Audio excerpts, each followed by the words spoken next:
So just give me a second. I want to share my slides.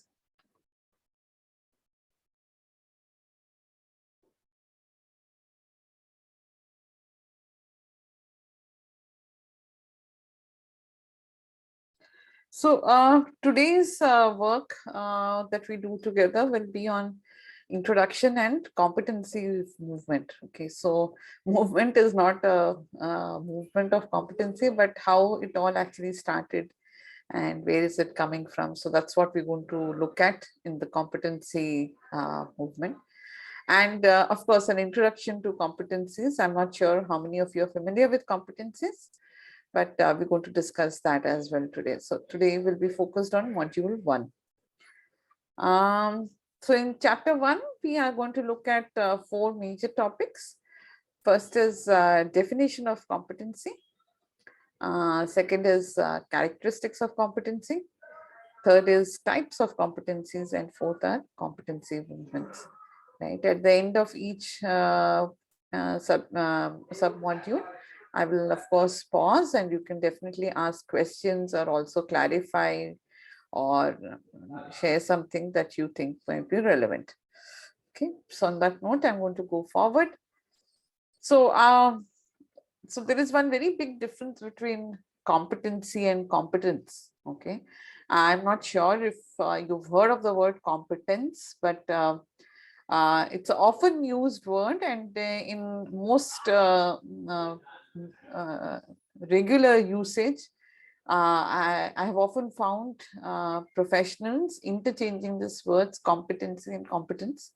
But it's very important for us to know that these are two very different words. Competency and competence are two very different words. The reason why we are saying that is as follows. Let's first define what competency means, right? Meaning of competency is attributes of an individual that create superior performance on the job. So the emphasis on superior performance on the job, and not on regular performance, right? So for example, I'm going to take a few examples and share with you what this means also. So a normal performance would be, say, achieving 90% of your targets or 100% of your targets. It's an expected average performance, right, for suppose a sales professional. However, if the person exceeds expectations, right, that becomes superior performance. So when you exceed expectations, that becomes superior performance, and that is what competency is all about, right? So sometimes we often say, for this job, we want somebody to be good on communication skills. So communication skills is the competency. But unfortunately, that's a wrong usage of the word. It is not the competency required for the job. It is perhaps a qualification required for the job, a hygiene factor required for the job, right? I'm going to give you a few more examples as we discuss this further.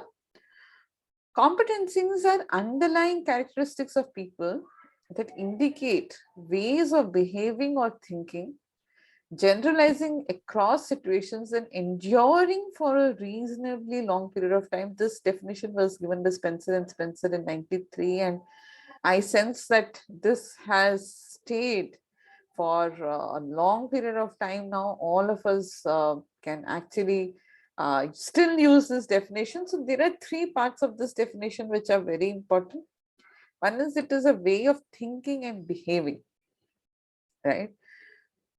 So thinking and behaving. So what does that mean? It means competencies like business acumen, thinking, right? Commercial acumen, thinking, analytical skills, thinking, detail orientation, thinking. So these all are some examples of ways of thinking, right? Big picture thinking. These can be examples of competencies which are of thinking. For behaving, there are so many. Interpersonal skills, leadership, you have communication effectiveness, result orientation, perseverance, and so many behaviors are there, right? So behaviors are what can be seen and observed, whereas thinking is how you process information, right? So processing of information is all about thinking. So competencies refer to both behaviors which can be displayed, which people can notice, which people can observe, and also they refer to cognitive skills, right? Generalizing across situations. So, you suppose one person achieves his target, say, once in a year, or exceeds his target once in a year. It is not a competency, right? So, it has to be generalized across situations. Every time, then, when we meet that person or when we have a discussion with that person, we can sense that competency coming across multiple situations. It's very important for us to understand that competency is not limited to one day, one period of time. Traverses across multiple situations in our life, right? I'm going to give you an example for that shortly. Let's look at the third one, which is enduring for a reasonably long period of time, right? So it can't be limited to say 1 month, 2 month, 3 month, even 1 year is not considered a competency, right? It is considered a competency when it traverses over a long period of time. Now, interestingly, competencies are not being viewed in this manner. Uh, so typically, if you speak to an HR person and say that, um, what is competency required for, say, a very simple role? Let's take the role of a receptionist. Right? All of us have seen receptionists, and in some form or the guest relations, they will take down who has come, whom to meet. They will write that down, and they will usher the person into the specific room or cabin. Right? Now, very interestingly, when you ask anybody what is the job description of a receptionist, they'll say, okay, that person should be able to understand whom the guest has come to meet, and uh, um, show some basic courtesies, hospitality, give a welcome, and take them to the room. Now, that is when you put it down on a job description and you want to convert it into competencies, and unfortunately, most people will write points like should be uh, methodical, or should be warm and approachable, should have a nice, welcoming attitude, and should be able to connect the person to the right person, right? So these are 3 or 4 things. So I should remember whom the person has come to meet. I should be able to welcome that person and move that person on to the next, to whom they have come to meet. Now that is a qualifying criteria, right? Now let's look at another example. Okay, so I walk into a company. I think one of you is on. Can you? Yeah, thank you. So let's look at another example. I walk into the lobby of a company and I see a receptionist sitting there, and she says, "Hey, hi, Smita, you came here last week, and I remember you came and met Mr. So and so. So, how are you today? Today also, are you coming to meet him?" Right? And I say, "Oh, lovely, you remember my name. You remember whom I came to meet, and you were able to recall it, and you're able to connect with me." So now she has taken the same job to the next level. Right? Now she's taken the same job to the next level. She has displayed competency. Now she has displayed memory recall. She has displayed an ability to connect with the person. She is able to identify and approach the person proactively, not waiting for the person to say whom I have come to meet. Now those become competencies, right? So this is a very simple example of competency. Now, a lot of times we find that in any job description, competency and qualifications are are mixed up, right? So people will say, okay, if the person should be able to have good interpersonal skills. Now, a good interpersonal skills might be required for every role, right? That doesn't become a competency.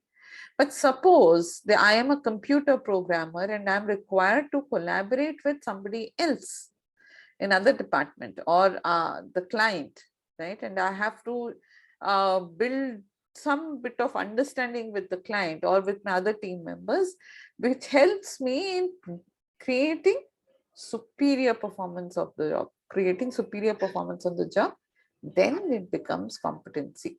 So a thumb rule to remember for competency is the behavior or the quality identified leading to a superior performance of the job. When you do that, when you ask yourself that question, it becomes really easy. Otherwise, everything will look like a competency. Every quality will look like a competency, and every characteristic will look like a competency, which unfortunately creates a lot of issues. What kind of issues happen when you consider qualifying criteria as competency? So the issues that come up is that you end up hiring people for basic qualifications, or you promote people for some very basic minimal requirements of the job. You're not promoting them for their competency, you're promoting them for their basic requirements for the job, basic qualifiers for the job. Similarly, when you transfer people in the company, it becomes an issue. When you run a development center, it becomes an issue. You suddenly realize you have data which all tells you that everybody who are part of the development center process are all qualifying for the role. That's the biggest challenge with this, right? So if you don't define your competencies properly, you will have challenges even when you run a ADC, Assessment Development Center. So that's why it's very, very important, and one of the toughest things. Very interestingly, I have often found very senior HR professionals in some of the biggest companies, they're saying, "Arey, what competencies? I will just go online and I will say sales professional competencies. I'll just download it and I will use it." You can't do that. You can't do that. And the reason is that if you do that, you will create qualifiers as competencies, because what is required for your organization, for your team, might be very different from what some other company is using. We will come to that shortly. What's the difference between organizational competencies? Come to that, but I hope this provides you clarity on what is the difference between competency and competence. Okay, let's look at the word competence. Competence are basic requirements or the hygiene factors required or qualifications that a person must possess in order to perform a job. Now, if I don't have those qualifications or I don't have the basic requirements for the job, then there is no way I can do that job. So, for example, if I'm a soldier and I don't know how to use my gun, there's no way I can do my job, right? But if I'm a soldier who knows how to use my gun, and I'm also able to understand uh, how to work better with my team members, with my teammates, with other soldiers, then it becomes a competency, right? So then I'm able to say that, hey, we need soldiers who can actually understand each other very well. They know what step to take at what point of time. So that becomes competency, right? Competence is what is required in order to just perform the job. So, for example, when in the receptionist example that I gave earlier, the competence would be just knowing how to answer a phone, just able to greet the person, should be able to connect the person to the right person in the office.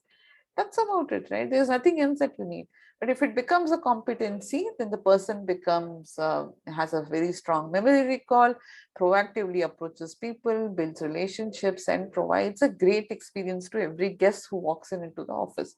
So that's the difference, right? Similarly, you'll have examples of, say, a finance person, right? Now let's take an example of a CFO of a company, right? Now CFO will have, if you want to call it competence, then there will be something very basic required for the job, which is qualified chartered accountant should be having, should be able to do all fund flow, cash flow analysis, should be able to identify errors, right? Should have some basic ethics required, to integrity required to be able to manage his work. Now, when it becomes a competency, you might turn around and say, should be able to advise the CEO on how the financial components are affecting the company strategy. Should be able to have strong relationships with bankers so that the company's work happens quickly. So now you're seeing that there is a, what is a competence which requires in the job, and what is a competency which creates superior performance in the job. In conclusion, we can also say that competence belongs to the role, right? Without this attribute, one cannot perform the role, whereas competency belongs to the person or the role holder. Without this attribute, one cannot be successful in this role. So I'm sure this will bring much more clarity. So let me just explain this once before we move on. Competence belongs to the role, right? So if that basic criteria is not met, the person can't do the job. Whereas competency belongs to the role holder, because that's what I bring into the job, right? Now let's look at this particular program, right? Competence would be understanding DC process, understanding the subject, understanding and sharing with all of you the knowledge. That's a competence, right? Because that is what is required for this role. Competency would be able to connect with all of you, to be able to understand the problems, questions that you have, to be able to clarify, to be able to keep you engaged in this session, right? So that is competency, and this is competence. I hope all of you understood this. This is very important, and that's the reason why I'm spending a lot of time on this, because this is the foundation for the entire course that will happen. A lot of times you will get, there will be this, is it competence or is it competency?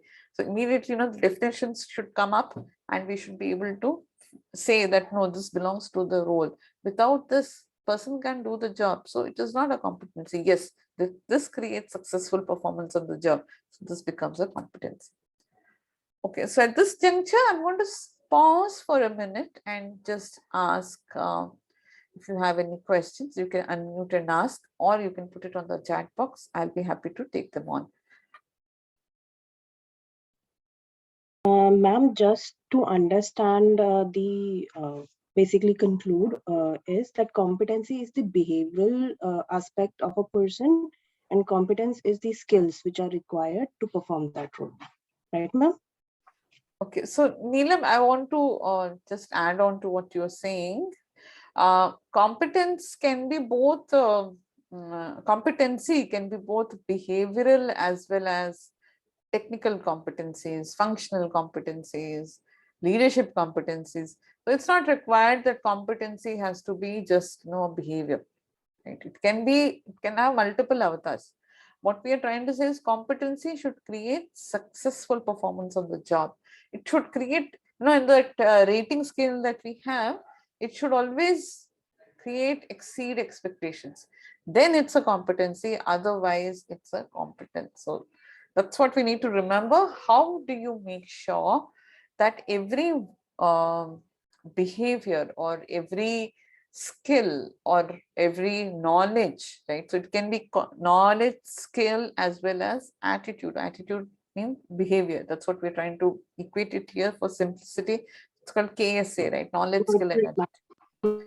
Yeah. So all of them contribute to competency. All of them also contribute to competence. But the difference is that competency creates successful, superior performance in the job, whereas competence is basic requirements to do the job. That's the difference. I hope that clarifies. Smita ma'am, one thing which I want to share, no, that's why I'm just paraphrasing what I have understood. So competence means what is required. Competency means what you have in you, means what you perform, right? What you perform in order to show that you are extremely successful. You bring in superior performance. There is a success criteria.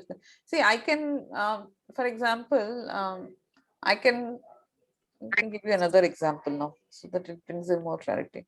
Let's look at all the movies that are getting made, right? Now, competence is somebody who can, for an actor, the competence is to remember dialogues, say the dialogues, right? Have some emotional expression on his face. So those are competence, because without that, you can't be an actor, right? You should have some bit of dialogue and delivery. Basic requirements. Those are basic. Competency kya hua? He is able to connect with the audience, right? Or she's able to have an amazing screen presence. That becomes competency. See, that's why in any sector, any industry, any department, any role, you will have only one or two people who show competency. Everybody else will be at a competence level. They do what is required, but that doesn't mean that they are being extremely successful in it. Average, meets expectations. Competence. Only when that behavior is creating an amazing performance in that role, then it becomes a competency. So that's the fundamental thing. It has to be like something which is, pushing you to the next level, pushing you higher, moving you to the next level. Right? So then it becomes a competency, and it can be knowledge, skill, behavior. It is not necessarily only behavior. Thank you, ma'am. It's an eye opener. I have just heard everyone saying competency to the requirement.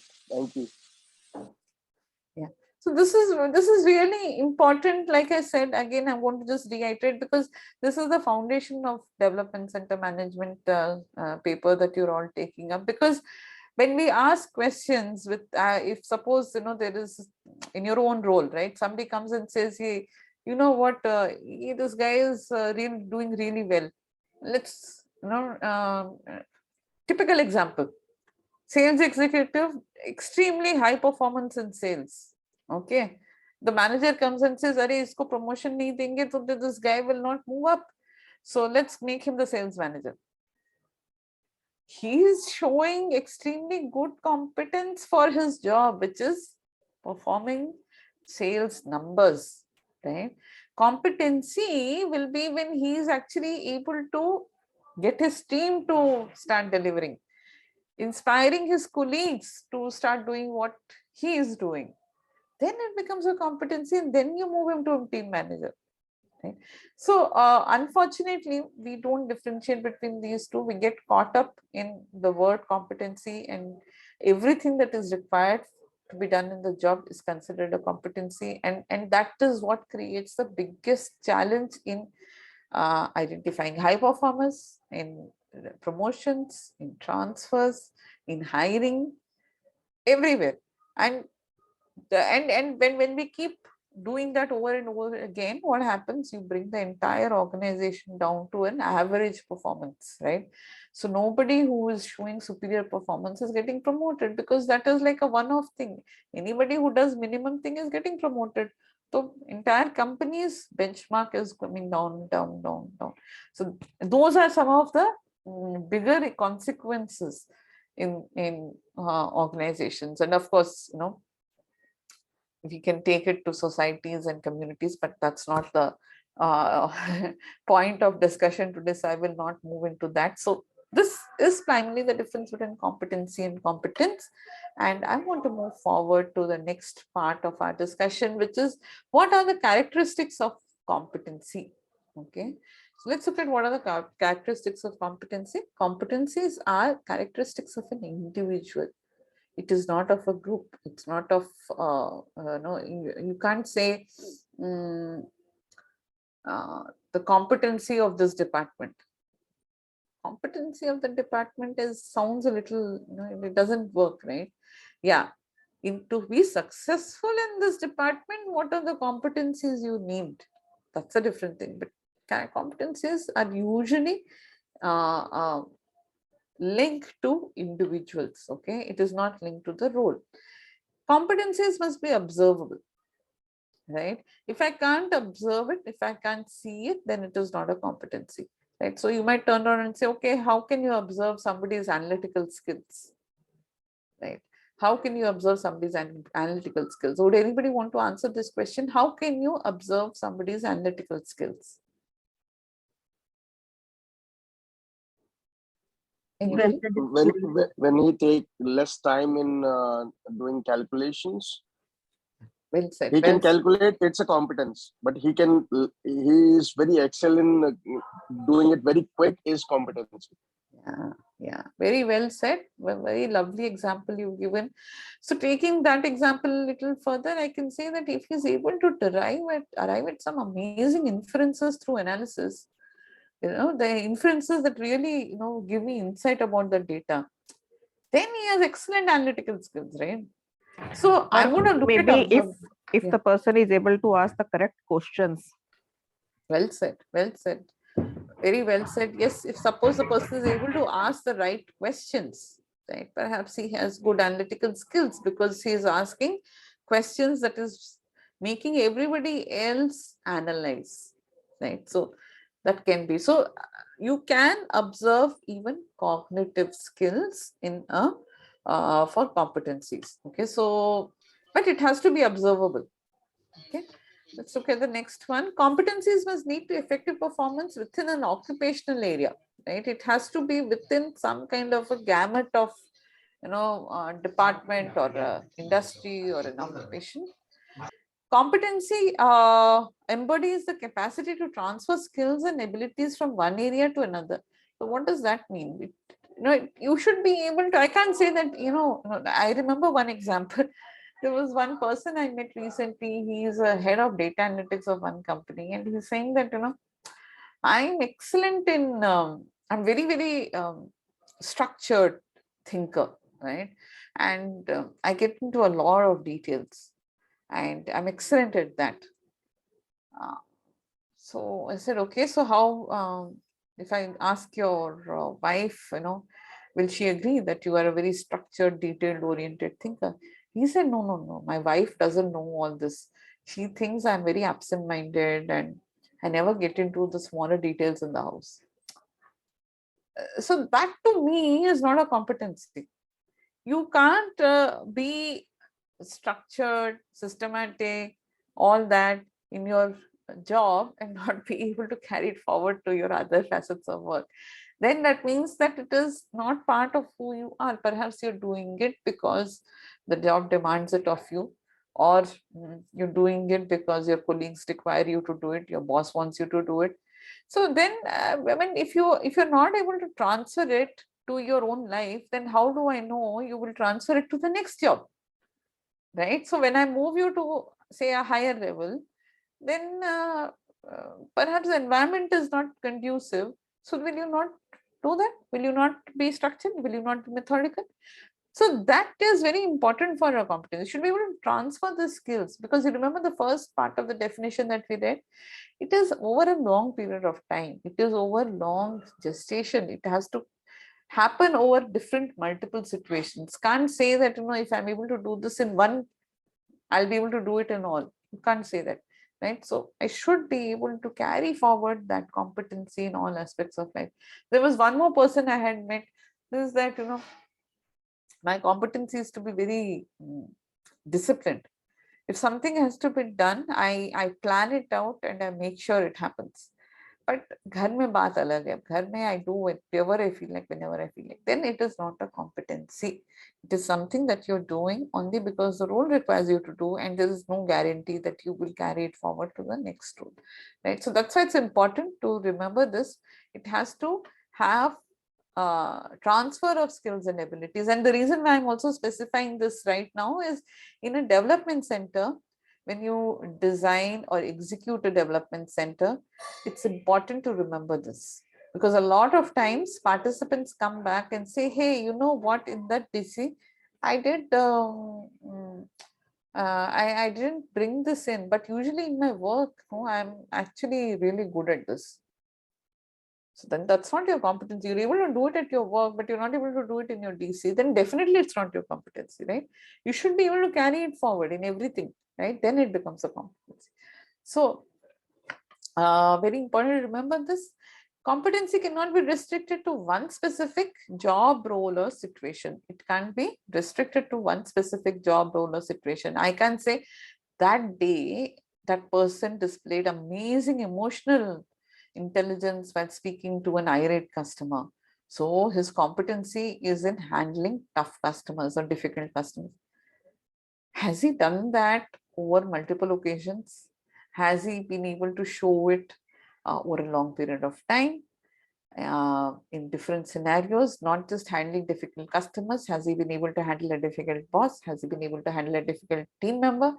Then we can say that yes, that person has a competency of emotional intelligence. Now you're getting the difference, right? So very important to remember all these things, because in the DC process, these are the final nuances that kind of, people confuse it, and then they turn around and say, hey, I don't think this development center is a very valid tool for assessing people. It's not a valid tool. You've not understood the concept of competencies and what you're trying to measure and how you're trying to measure it. So competency cannot be restricted to one specific job role or situation. Competencies describe what a great performance looks like. Yes. So some of the questions that we ask when we are trying to define competencies for any role is, we ask the role holder, hey, I know you're doing a good job, but suppose I had to ask you, what does amazing, great performance look like in your role? And then when he describes it, those become competencies. Similarly, we go and ask the manager, hey, I know your team members are doing reasonably well, but suppose, you have to look at somebody who's doing exceedingly well. Who is that person and how will you describe him or her? And when they start enumerating and listing, those become your competencies. We'll come to that shortly. I'm just giving you a brief understanding so that your mind starts thinking on these lines. We will come to identifying competencies and all in our next session. Competencies are identified knowledge, skills, abilities, and behaviors that directly and positively impact the success of employees and organization. Now, this knowledge, skill, and abilities. Now, why have we differentiated between abilities and behaviors here? Because abilities can also be process abilities. Okay, so what do we mean? This is actually the Carnegie Mellon University's definition of competencies, and they have done some amazing research work around competencies. And this definition of theirs actually is really beautiful, because they also look at process abilities, and they differentiated it between skills and process abilities. So let's look at knowledge, skill, abilities, and behaviors. So knowledge is so competence. Okay, let's try and differentiate between knowledge, which is required to do a job, which is your competence, and knowledge, which is competency. Okay, so I might be a chartered accountant, so it's competence to work, to be able to work in a audit firm, right? Now, competency in terms of knowledge could be understanding of some statutory guidelines that have been released only last week. So being abreast of the latest guidelines can become a competency, right? Now, that's knowledge, right? Skills can be aspects where there is a certain framework that you use to work with, right? So for example, negotiation skills, right? There's a method to negotiation, right? Or presentation skills, right? So or using Excel, right? Now, those are all skills which are learned over a period of time, and there's a framework. You enroll into a course and you learn it, you keep practicing it in the way those guys have prescribed, and you pick up that skill, right? So in the same finance manager example, a skill can be same using advanced Excel. Let's put that down as a competence required. Anybody who applies for this finance manager role requires to have an understanding of advanced Excel. So he should be skilled in advanced Excel. Competency can be to be able to arrive at or show data with strong insights to the management. Now, that becomes a competency. So I'm using advanced Excel. My skill can be in arriving at insights, right? Now, abilities are referred to primarily as process abilities. These are simple processes that every organization has, right? So for example, some company uses SAP in a certain way in some modules, right? And they have customized it for themselves. Or somebody has a supply chain process that they have defined for their company, or some company has a procurement process defined for themselves, which is very different or which is unique to them. It might not be that every company will have that. So those process abilities, so one part of it will be to be able to use SAP. That becomes the competence. But competency will be to use the specific module of SAP for that particular company in a short period of time. That becomes a competency, right? So a process abilities, usually abilities are referred to as process abilities in this context, right? In the context of competencies, right? And especially from the CMU context, right? Carnegie Mellon University context, right? And behaviors, of course, all of us understand behaviors, so I'm not going to get into that. So knowledge, skill, process abilities and behaviors can become part of competencies. Okay, going to move on to the next slide. Any questions before I move on? No, ma'am. No, ma'am. I think we are all still trying to grasp the whole idea related to competencies. So yes. Okay. Not at the moment. Okay. Okay. Ma'am, I have a question. This is Shweta. Yeah. I want to know, like, so that from what I can understand, it means that the relevance or the importance of competency goes up as an individual is growing up the ladder, or looking at more senior positions. Is that a correct inference to draw? So the complexity of the competency goes up, but the we can't say that there are more competencies required. It is not the number of competencies. You can still have the same numbers, right? 4 or 5 competencies required, but the complexity of the competencies changes drastically as you keep going up the ladder. That is, to me, is the beauty of competencies, right? And let me try and give you an example of this. Okay, let's look at a similar position like sales positions, because those are there in every company. So I can easily take that and all of you will be able to relate to it. So a sales executive will have to in terms of, I'm not now going to differentiate between competency and competence. I'm just going to look at competencies of a sales executive, right? So competencies of a sales executive could be perseverance, excellent communication or interpersonal skills, negotiation skills can be competencies, 3 competencies of a great sales executive. Now a sales manager, okay, he should be able to inspire and lead his team by being a role model. He should be able to identify identify high potential amongst his team members. And third, he should be able to plan and envisage the next quarter. Okay, so now that becomes a sales manager. Now let's look at a regional head, right? Now regional head has multiple sales managers reporting into him.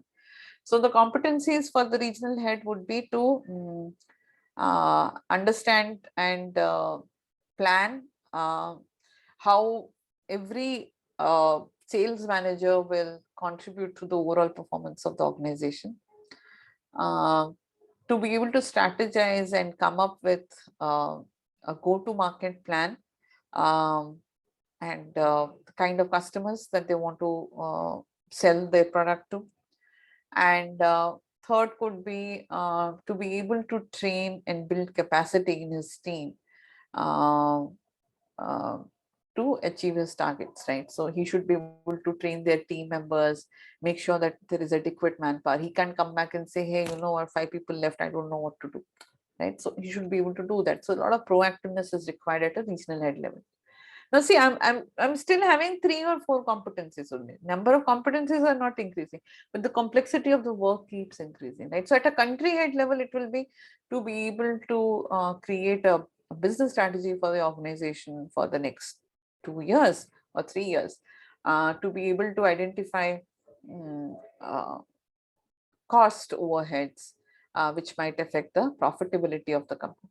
Now, what he is required to do in terms of competency will be very complex compared to at the junior level. So numbers will not change, but the complexity of the competency keeps getting changing, right? Now I have given you elaborate sentences, but typically these sentences will also have a one word which will signify that sentence. So we'll come to that a little later. I hope I have clarified your question. Yes, yes, ma'am. Thank you. Okay, we'll go to types of competencies now. The first one is called organizational competencies. Okay, so all of you must be wondering, what is this organizational competencies?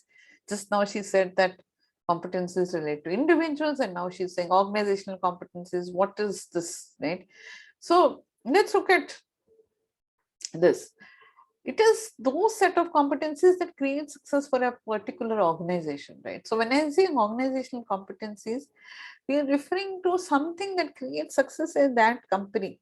Just creating success for individuals, no doubt, but for that company, those competencies are very important, right? Otherwise, if you don't have those competencies, you can never be successful in that company.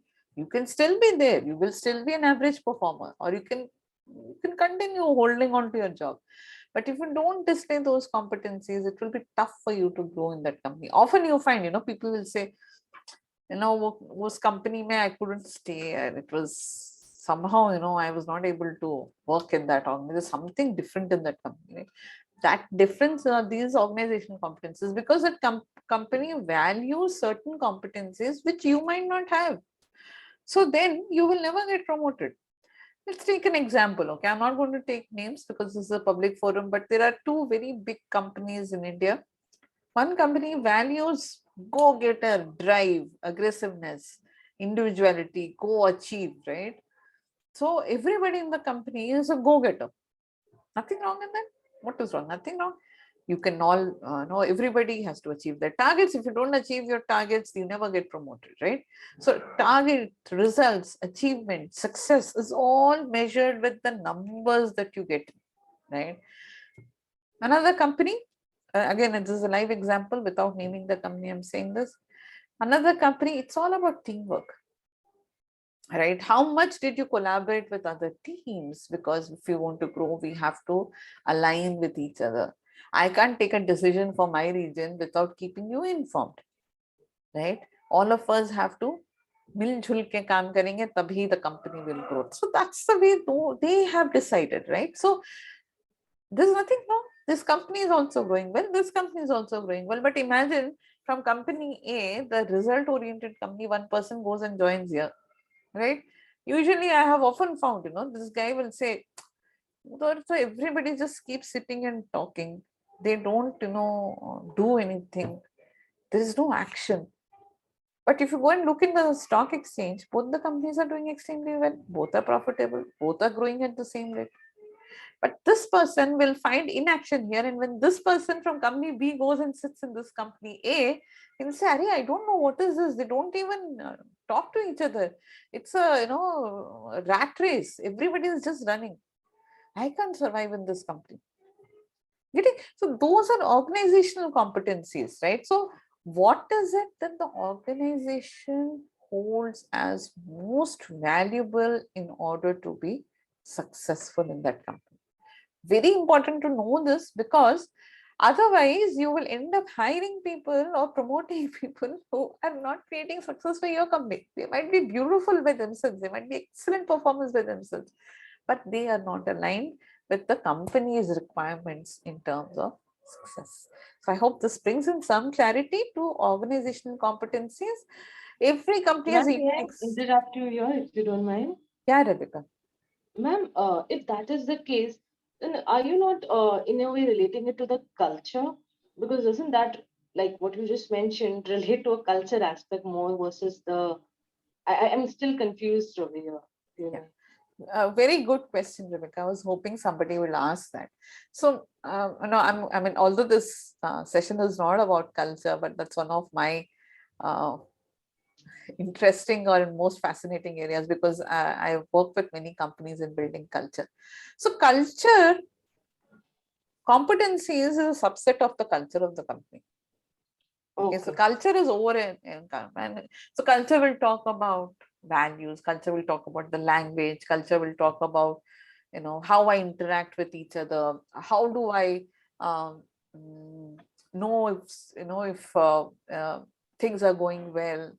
The culture is a lot, you know, culture is like it's a beautiful expression of the way the company um, is growing. So I mean, the way I look at culture, Rebecca, is that um, some companies, if you look at it, right, some companies, irrespective of the challenges in the environment, manage to, you know, somehow navigate and come out successful. It's not that they have a brilliantly excellent product or a very differentiated product, but it's the culture of the organization that keeps them going, right? Competencies are one part of that culture, right? So So, culture ma'am, is in a not way, part you of, could. sorry. Sorry, go ahead, ma'am. So competencies are part of the culture of the company. And sometimes organizational competencies are not defined.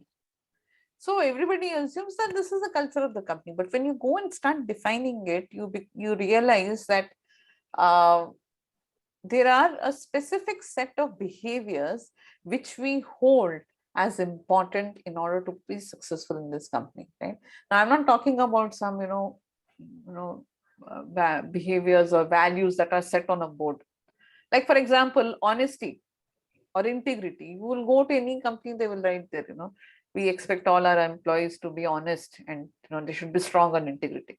That's not a competency. That is a Right. value of the company. So, ma'am, in It a way, helps in creating culture. Yeah. right, ma'am. So, ma'am, in a way, you could say that, but ma'am, competency on the other hand can be evaluated. But the Absolutely. culture of an organization to a certain extent is kind of abstract. So it will be have a qualitative analysis, but it can't have a quantitative, just like our Culture competency. can have quantitative analysis also. There are a lot of culture studies that are happening which are number driven. So we can't say that. But what I'm sensing you're trying to say is that culture is more abstract, whereas competency is more, you can define it. Yes, So in a that way, is yes, ma'am. so that is, yes, that is true, because a lot of times culture is symbols, language, Right. right? So every company has some very typical words that they use, right? And that becomes part of the culture of that company. But I can't say that language is the competency of the company. No? So that's Exactly. why culture is overarching. Competencies are one part. Organizational competencies are one part. So Okay. that's the differentiation we need to have in our mind when we're talking about organizational competencies. Otherwise, uh, otherwise, you have this classic HR manager syndrome.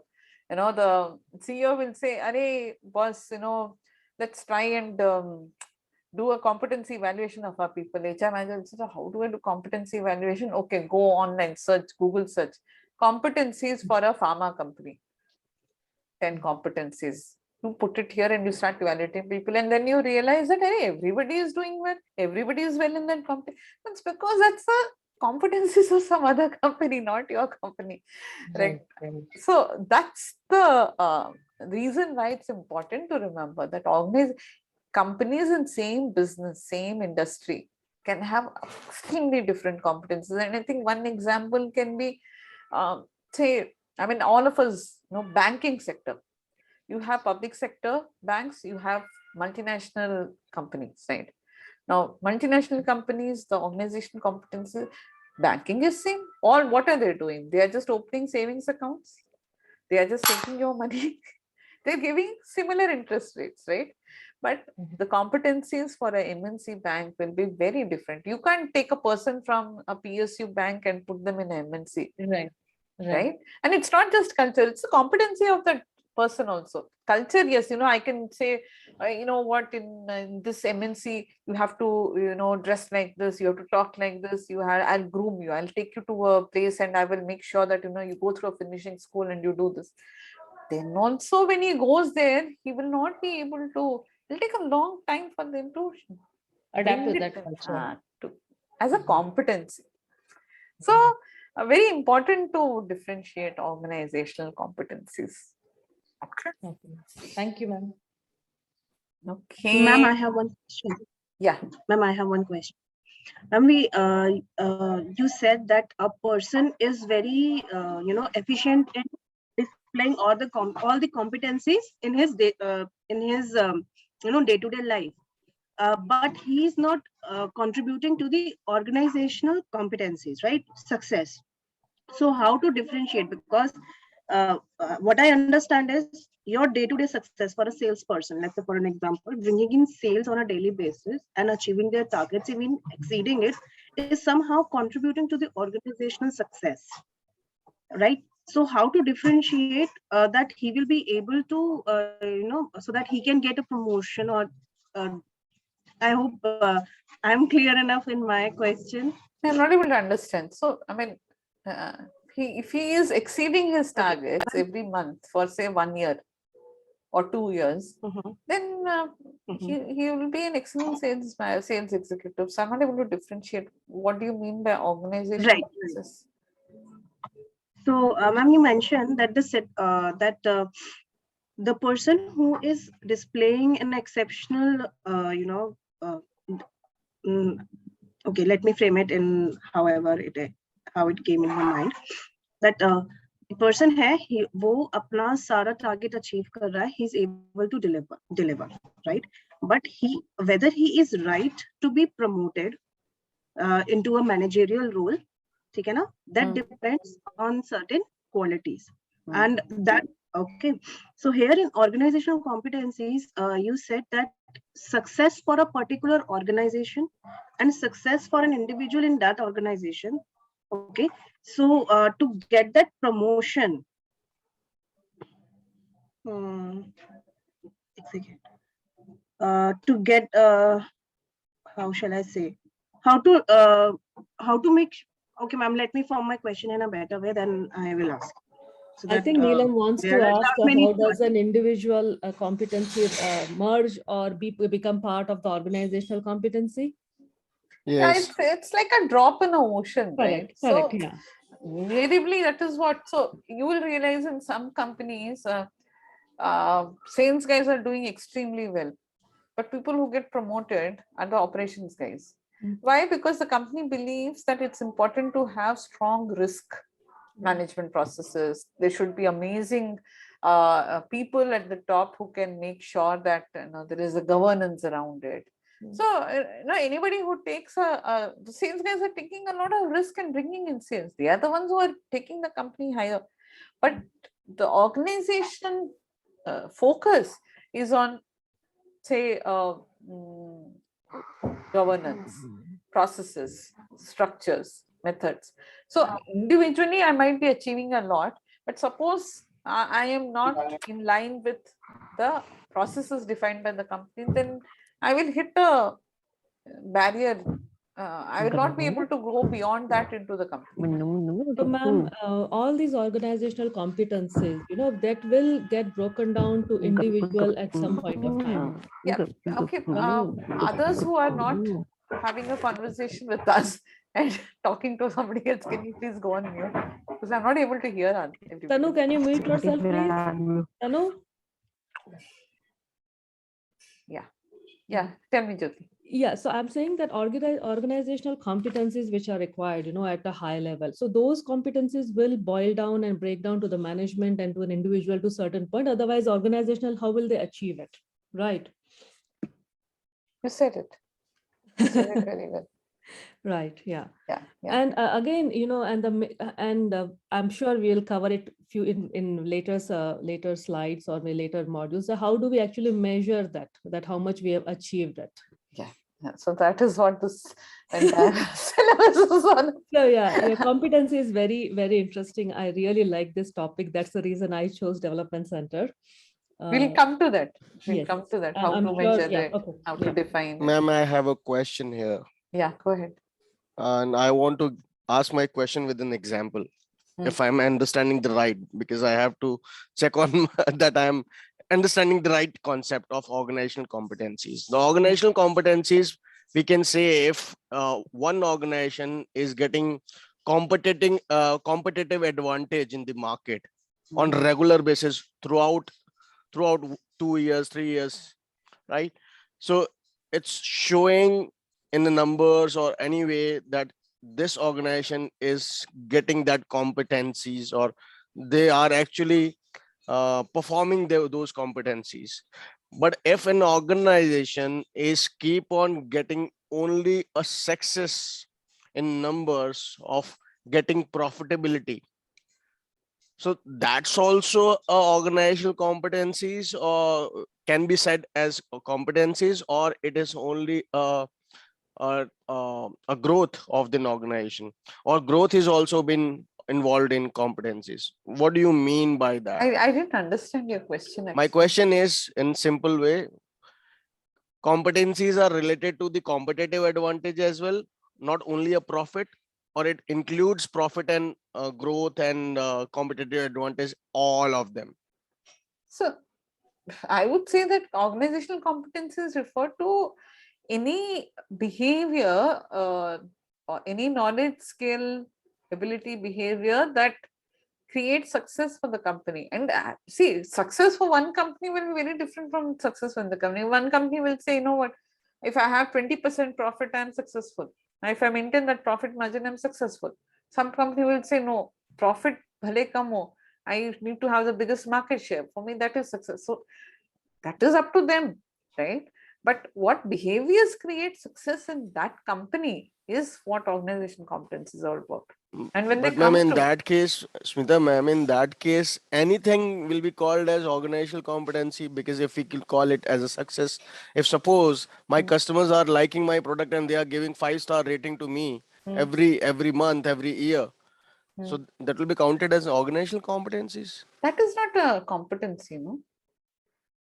I mean, that's just a feedback you're Because getting the from them. competencies in definition which you have given us, and what we have what I have understood is that if anybody or everybody is achieving one thing, uh, one quality, he is excelling in one quality, or he or she is excelling in one quality, or an organization who are actually growing on particular performance, particular task on a regular basis, is known as competency. This is what I have understood. That's why I'm very confused now, because the question asked by Rebecca, the cultural one, that that created And confusion in your yeah. mind. Okay, so let me just put it in uh, other words. Ma'am, So, may I say something here? yeah. Ma'am, this is Ritu. Ma'am, Mm. I think what Yogesh is saying about competency of the organization, I think if it is only the financial thing or the profit, then it may not fall under the category of competency. But he himself used the word quality. So customer is buying the product and giving the 5+ rating every year is for the quality. So probably quality or sustaining the quality throughout years is the competency out here. This is my understanding. This is my question, Ritu ma'am. Thank you so much. This was my question. Yeah, I was trying to relate it to. Okay. Ma'am, I have one more question. So we are discussing about the competencies of a particular organization. So does company values reflects the competencies or success factor of a company? So, values form part of the culture of the company. And if those values are not there, you will not hire that person only, no? So, that is a given fact. Give a It is thing. not a competency. Okay. Thank you, Um, Going back to your exam question, I think, see, the way you need to look at organizational competencies is not about qualitative data from customer or processes that we have set up or the market share that we have achieved. Those are all goals and objectives. I can have any number of goals, objectives, KRAs, balance scorecard, all that is different. That is what I want to achieve. Competencies are about how am I going to achieve it, what behaviors will help me achieve that, and what behaviors, when done well, will help me achieve that exceedingly well. Right? So the focus is on purely high level of performance and what behaviors will help me achieve high level of performance. And when you see a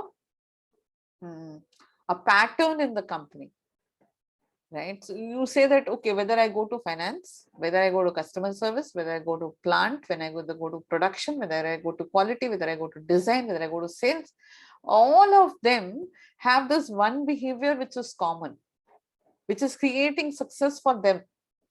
That becomes organizational competency, right? You can't just say that, sales guy has done this well, so that is organizational competency. No, that can be a functional, that can be a departmental, that can be an individual competency that is there. But when you see a pattern, when you connect the dots across the organization, it becomes organizational competency. So, ma'am, you want to say that any organization which is getting success, it is due to some certain kind of behavior, and that behavior is actually organizational competencies. I think I have understood now. Yes. Thank you. Thank you. Yes. Ma'am, just to close in on this, Yeah. Values, I mean, for that instance, competencies will be consistent throughout years, irrespective of the success of the organization, right? Yeah, so what contribute to success of the company? Today, I am not successful because those behaviors are not being displayed by everybody. Only few people are doing it, or little bit is happening. So I'm not that successful.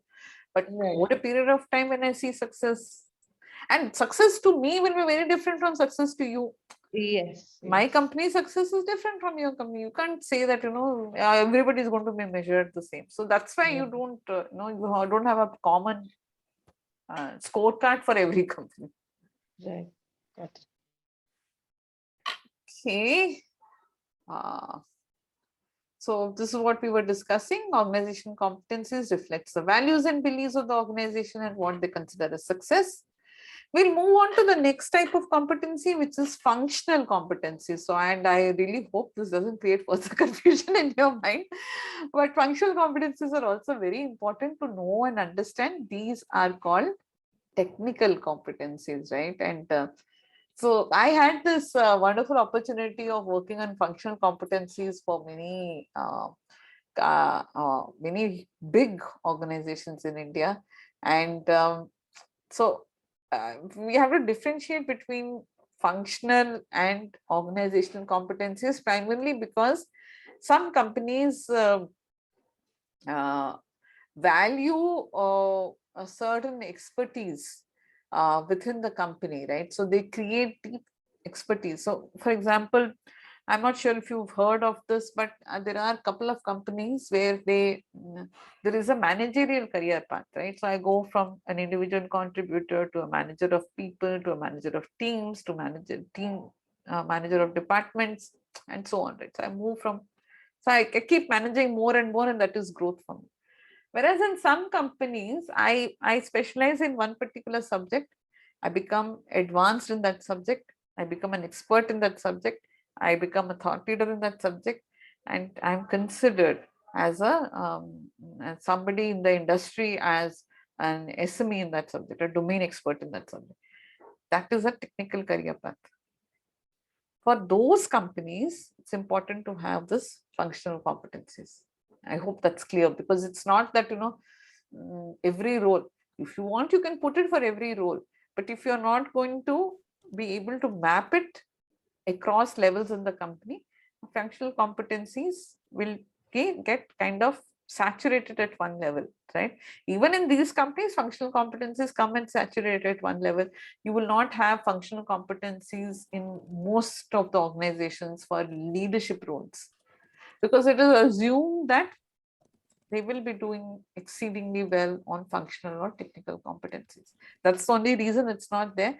We will come to that in a little while, but it's important for us to know this, because some departments have very few functional competencies, whereas some departments will have multiple functional competencies.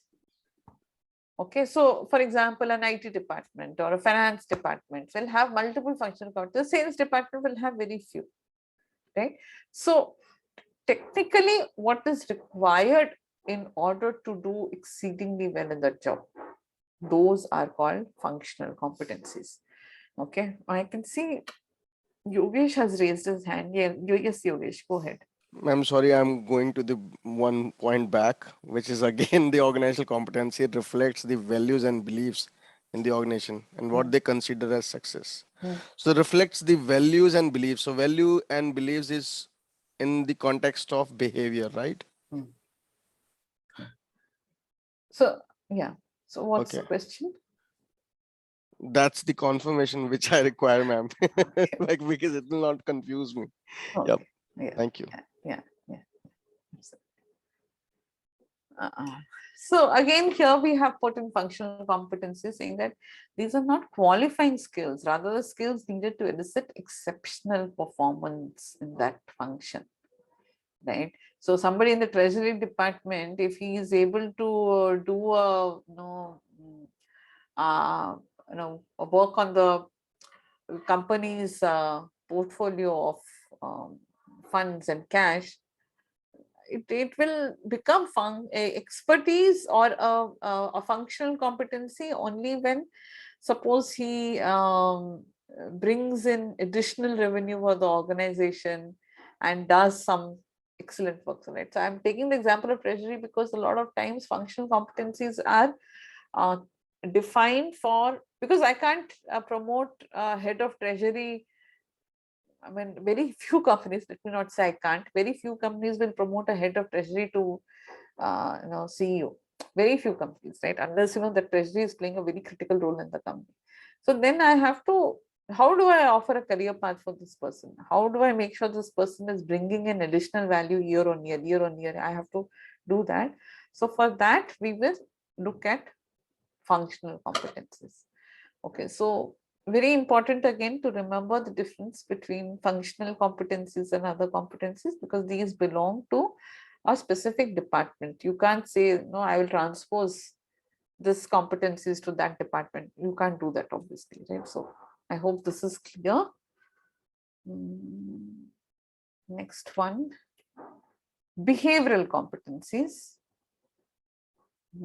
Behavioral competencies are the attitude and demonstrable actions that create success in the role.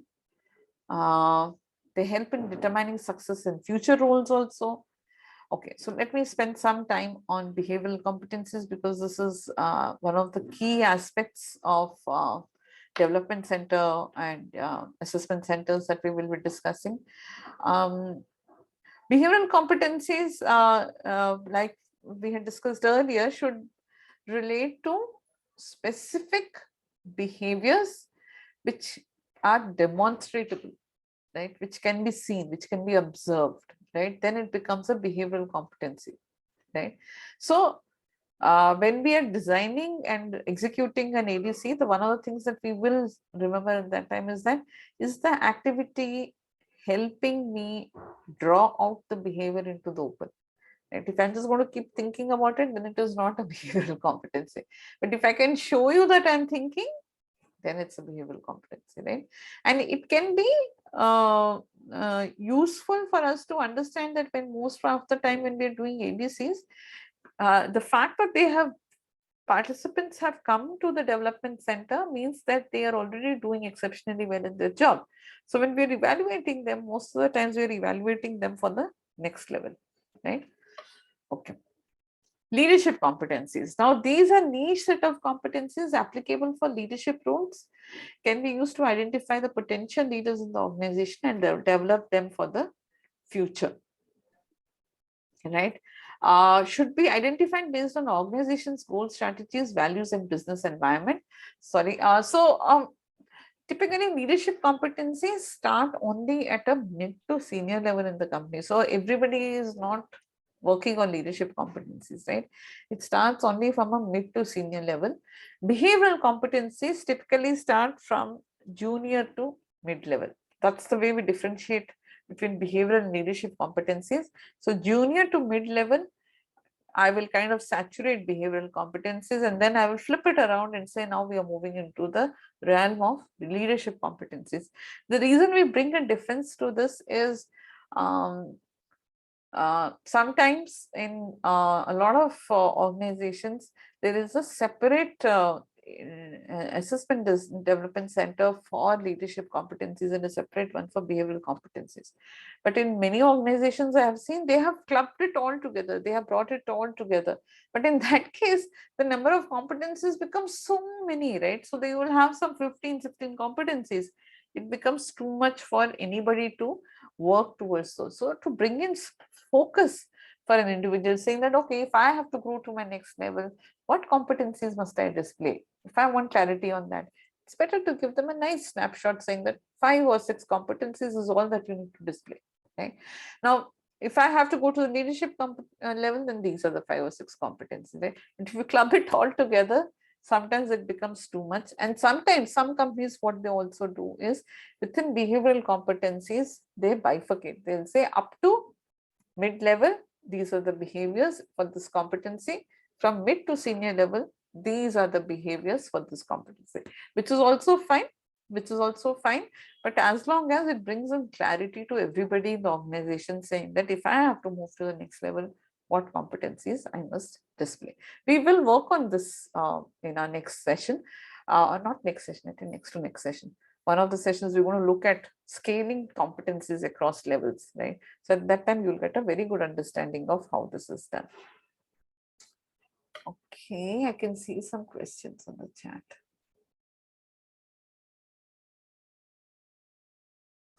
Okay, this is an old question, Neena.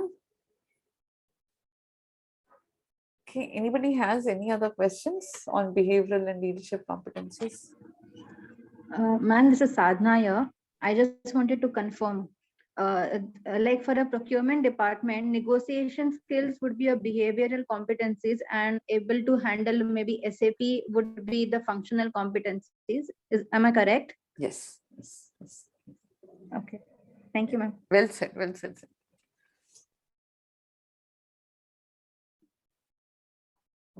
Okay, I'm going to move on to the next part. This is our man of the hour, Mr. David McClelland. He was the founding father of, he's considered the founding father of competencies, very respected, very well respected. And he was the one who actually designed this entire concept of competencies. Very important to know this because you will understand why competencies have come into play, right? So we want to discuss about competency movement now. Now, I wanted to share a little bit of history of competencies with you all so that you get an understanding of where this is coming from. And so before I share what I wanted to, I like to ask you, where do you think all these competencies and all started? How did it start? Anybody? How do you think competencies and all started?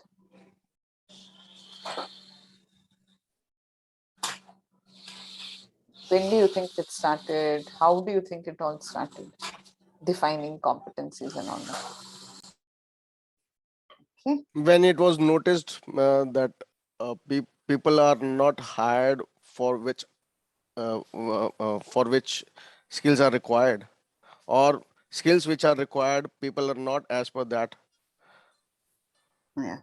Ma'am, I think when the focus started shifting towards the service sector and more of a democratization was done, the need for understanding the labor and the quality of the labor started at that time.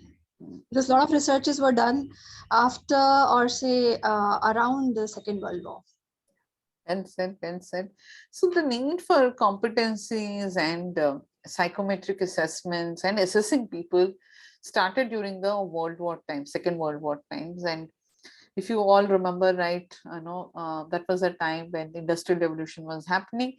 There were machines now which people had to run, and there was a sudden focus on output, productivity. Um, how do I know somebody is doing well versus how do I know somebody is not doing well? And of the primary root of this entire competency started during the World War times, when you had to send this commanders out into the battlefield, soldiers out into the battlefield, and you don't know I mean, you don't have the luxury of time to evaluate, oh, okay, this person has leadership, this person doesn't have leadership. How do I know? Because all of them are getting recruited and it's being sent out, right? So that's when they said, okay, let's try and understand, what is it that I expect my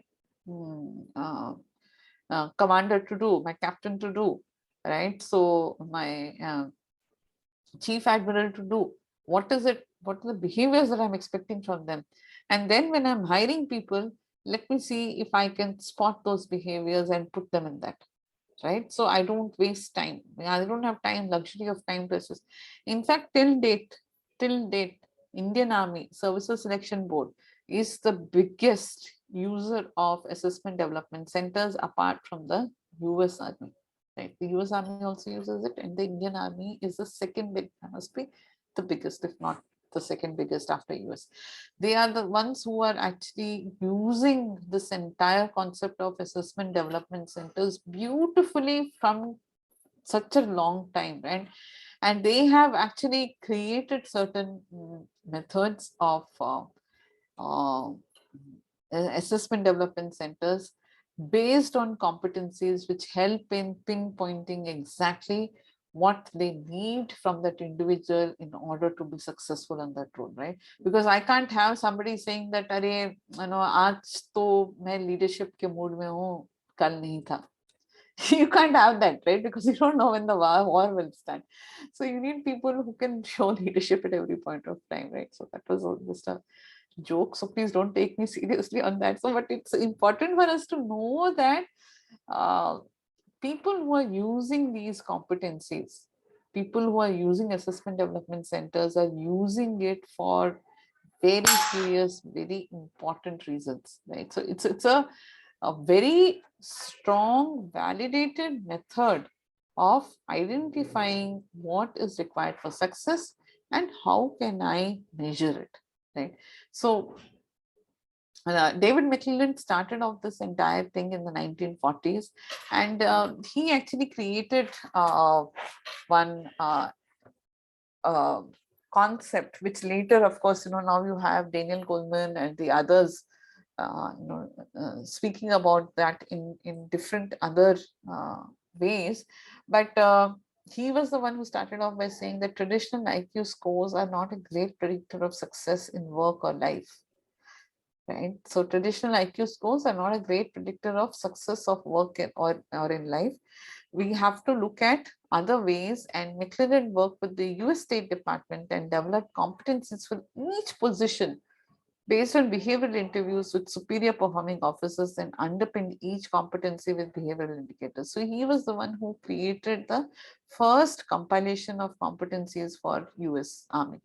Now, they actually the method that he used, unfortunately, was faced with a lot of resistance, and the people refused to follow this model introduced by him because of their fear of changing status quo. They said, "Arey, all of these are intelligent people. If I tell them now that you're not suited to be in that next position that you have been vying for the past so many years, then I'm not doing justice.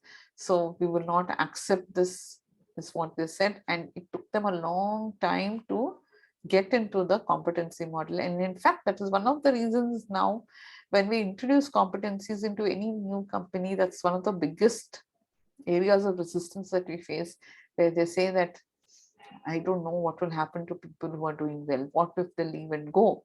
What if people who are so intelligent, so sharp, what if they take offense for it?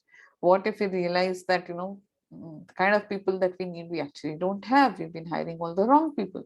So these are some of the questions that do come up. And I think there is a huge lesson in this entire David McClelland's story. We need to be proactive when we are putting forward a competency framework for our organization or for our team.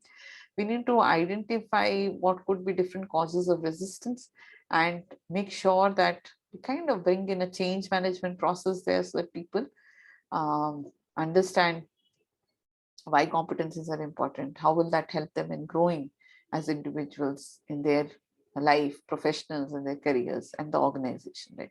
So that alignment, that understanding has to be created in order for us to move to competencies. Okay. Let's look at some criticism on competencies. Okay, this is also important for us because as students of competency and assessment development center, very important for us to know what could be certain criticism of competencies. The first is lack of common definitions. The same competencies are defined and used differently in different organizations. Let me give an example of this, a very common example, result orientation. In some company, they'll say ability to, result orientation is defined as ability to achieve the defined goals is result orientation.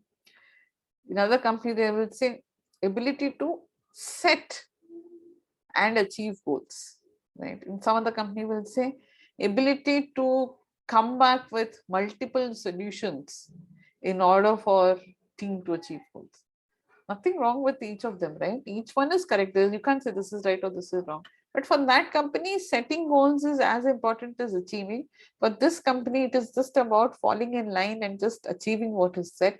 In another company, it is about helping others also get aligned with what goals are being set. And all three have been designed as result orientation. So that's why you can't have a common set of definition. And this becomes a biggest challenge because if one company says that, I have X number of people who are high on result orientation, can you go and check whether Y company has how many people in result orientation? You can't, because there is no standard definition. Everybody is defining it based on their requirements, their context, right? Which is fair. Otherwise, it will not work for me. Becoming too precise. There is a danger of these competencies becoming so specific that they may not promote or allow for diverse thinking or being futuristic. What do you think this means? Anybody would want to elaborate? There is the danger of these competencies becoming so specific that they may not promote or allow for diverse thinking or being futuristic. It doesn't evolve. It is quite possible. It is quite possible. Particularly in homogeneous cultures, we have seen this happening, and that is why they are trying to diversify now. Yeah. So what happens in a lot of companies is competency framework becomes a Bible. Oh, this has created success for me. So somebody who is analytical thinking, who displays analytical thinking, has become the CEO of this company 4 times, and as CEO, they have done exceedingly well. All our top leadership show amazing analytical thinking, and cognitively they are like logical, so analytical and logical thinking is very important for our organization. Without that, nobody can perform well. So all people who join there don't bring in any kind of intuitive thinking, right? So you are creating a set of people who are just displaying one behavior. So that can create an issue for bringing in some kind of, you're like creating a DNA of an organization which is very, very tight, which is uniform. We don't want that, right? Because then if you don't have any creative thinkers, if you don't have any intuitive thinkers in the company, you will not be able to bring in diversity of thinking, and you might not be able to actually achieve results. So bringing in too much preciseness and competency definitions can create issue. So while it should be clear, it should not be so specific that I'm not able to accommodate diversity in behaviors, diversity in thinking, right? So it should be like a broad anchor and not like a pipe, which is, which allows only this much water to flow. Anything else it won't let. So you can't have that, right? It has to be a little, like a directional way of working, right? And futuristic, because you can't, a lot of times nowadays I hear this, competencies are looking at past performance, and past performance is no longer predicting future performance. And I think COVID has showed us all of that, right? Somebody who was doing exceedingly well in an in-person sales is not able to adapt to a virtual sales environment. So then how do I bridge that gap. So that's why it's important for us to also look at integrating the organization's future strategy, future environment that we are envisaging into the competency framework, right? So becoming too precise is also not good. This can lead to the possibility of creating clones and not allowing diversity in thoughts. Okay, so with this, we come to the end of today's session. It's 10:28. I have 2 minutes for any questions from any of you.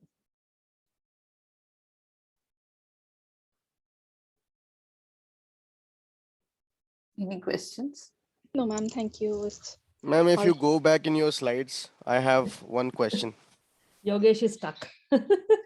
I'm not stuck here. I'm confused. Yeah. And that's not taking me forward to understand anything else, ma'am. Number 3 pointer, ma'am, number 3 pointer, behavioral competencies. So there are attitudes and demonstrable actions that create success in the role. And the second pointer says that they also help in determining success in future roles. The same definition, if you go in backslide, ma'am, the previous one, the same definition I felt we have got of organizational competencies as well. What is the difference between then organizational competencies and the behavioral competencies? What is the major one difference which I'm looking for? So behavioral competencies can be restricted to one particular department, can be restricted to one region, one location, whereas organizational competencies are the commonalities amongst all departments, all locations, all regions of the company. So whether it is production or finance or marketing, organizational competencies will apply. But the marketing department can say that, hey, you know what, in my team, people who do extremely well are required to be very creative. That becomes behavioral competency required for a marketing role. But creativity is not required in operations, not required in finance, not required. So it doesn't become an organizational competence. So what is common across all becomes organizational competencies. Behavioral competencies can, please note the word can, be restricted to a department or a region. But often we find that companies say, so I can't say that, I will, when I'm running an ADC, I will run only for marketing, unless you have like a huge team in marketing, right? So while hiring, I might use behavioral competencies, but when I'm running an assessment development center, typically I tend to use an organizational competency. Can we say Google's organizational competency is, or say one of the competency is creativity? Yeah. Well said, well said. But if I can't say that for the finance team, right? If I say that, then it will be an issue. Right? But ma'am, they're in finance also, they look for people who can come up with, creative ideas that can be converted into an app and sold to the market. So, yeah. So, ma'am, you are confusing me again. No, so Yogesh, I think the way to keep it in our mind as a map of organizational competencies is what is common across departments and create success for everybody in the company is organizational competencies. What creates success in niche is behavioral. Behavioral competencies can be or are the subset of organizational competencies. Well said. Ma'am, also I would like to add to the Yogesh's point that like organizational competencies like go-getters or the teamwork, this cannot be specific to a department. One department cannot say that our competencies is go-getter. It has to be the whole organization competency. But negotiation skill can be a departmental like, or the behavioral competency. That need not be the organizational competency. Yes. I think that is the difference. Very well said. Okay, also one more point I wanted to say, becoming too precise, the criticism that we were thinking of, we're discussing right now. I think what you mean was, suppose you are in the agriculture business, your company is in the agriculture business, and the common competencies that you look for a sales team probably is a person from an agricultural background plus MBA, maybe for the sales executives. But it need not be so precise that only these combination can be in the sales executive for the agriculture business. It can be somebody who is in the sales like who is an MBA, but he has a family background of a agriculture. So something that kind of person also, or person who's a good in negotiation skills, can also be part of the sales executive Yeah. in this. Yeah. Yeah. Yeah. Okay, You're thank absolutely you. right. Yeah. Yeah. Mr. Faizuddin Ahmed. Good morning, ma'am. I'm sorry, ma'am. I apologize for joining late. There is some emergency in the family. So apologies for my side. So, ma'am, I have a question, right? I mean, we're talking about the EQ and IQ, right? From a broader perspective of the success of the organization. Uh, Talk about Daniel Goleman and McCartney also. They more focus on the EQ part, right? So is that what I have learned or read somewhere? Mostly EQ is only for a leadership purpose. What I feel the need of the but COVID and other parts of the past experiences shows that empathy on EQ is required from the lower level to upper level also for the organization success. I mean, there is a difference of the opinion in that, or what do you feel on that ground? I mean, I want to know. Yeah. Yeah. So it's my opinion, and there are multiple research studies to prove it, but still I would kind of classify it as my opinion is EQ is something that is required across all levels in the company. We can't go with IQ. I can give you two examples here. One can be like, let's look at a call center where there is an individual who is perhaps attending client calls, right? Now, based on IQ, I might have hired because they might be having a reasonably good intelligence. They're able to calculate the data fast and give it to the customer. But if they don't have EQ, which is empathy, then they might not be able to actually connect well with the customers, and they might just do a very mechanical job of it, and perhaps I will still not get a good customer satisfaction score. So that is one example. Second is there's this entire study called the marshmallow test. I don't know if you guys have heard of it. If you've not, you must go and look it up. Marshmallow test actually was conducted in 1970s. And in that, what happens is there are this bunch of kids, right, 5-year to 7-year-old children who are taken into a room, and there are lovely marshmallows that are kept, right? Marshmallows, you understand. So it's kept, and the researcher tells them that, say, so one child is taken into the room first, and researcher says that, see, these are lovely, beautiful marshmallows.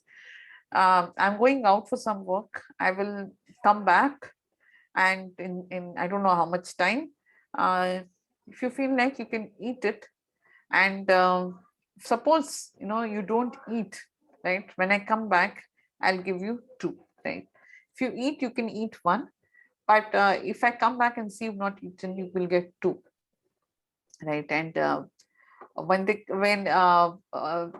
then they experimented this with children from the age group of 5 to 8, and later, after 10 or 15 years, they tried and mapped their life, right? For the education and the kind of jobs they are holding, and after the 15 years, how they are doing in their life. What they saw was a direct correlation. Children who were able to um, uh, show a sense of control, who didn't reach out to the marshmallow and eat immediately, were the ones who were more successful in their job, who were able to create value for the communities. And children who ate the marshmallow tended to have lesser happiness, lesser success. Now, it's not directly related to EQ, but it is related to the fact that, how much are you able to control yourself for short-term gratifications, right? So studies like these help us in understanding that, I might be excellent in math, logical reasoning, science, and all that. But if I don't have the ability to control my mind, EQ is nothing but my ability to control my response, right? Responding in a way that is good for me, good for the environment, right? So that is only emotional intelligence, right? So people who have that tend to experience a lot more of happiness, experience a lot more satisfaction in their lives, right? So on that note, I think I have answered your question, Ahmed. We will close this Agreed, session ma'am. today. I agree completely, ma'am. I mean, that's probably what we say, the attrition rate is too high in the organization. That's why people are not successful and attached to the organization on a success story. That is one of the part what I observe on the thing also. Whether it's a big organization or successful organization, the attrition rate is too high. People are not sticking to one point, right? They're focusing on their own career and money and other things. Thank you, ma'am. Good. All the best Thank to you, ma'am. you. I'll catch you again next Sunday. Bye-bye. Thank you, Bye. ma'am. Yes. Bye. Thank you, ma'am.